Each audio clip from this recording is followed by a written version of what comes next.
anya anyị dị n'ebe dị elu nọ, wee ruo mgbe ọ ga-egosi anyị ebere ya. Elelitala m anya m n'ebe ị nọ, gị onye bi n'igwe, ana m ele gị dịka ụmụ odibo si ele nna ha ukwu anya n'aka. Anya anyị dị n'ebe dị elu nọ, wee ruo mgbe ọ ga-egosi anyị ebere ya.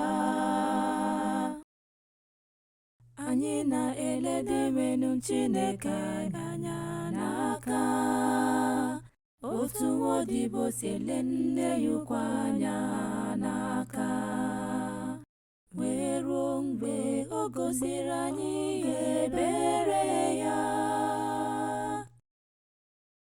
Anya anyị dị n'ebe dị elu nọ, wee ruo mgbe ọ ga-egosi anyị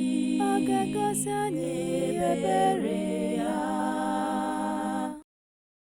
Mere anyị ebere, mere anyị ebere, n'ihi na anyị anatala nnukwu mkpali. Mmụọ anyị hụjuwere anya n'aka ndị ọgaranya na n'aka ndị ngara. Anya anyị dị n'ebe dị elu nọ, wee ruo mgbe ọ ga-egosi anyị ebere ya.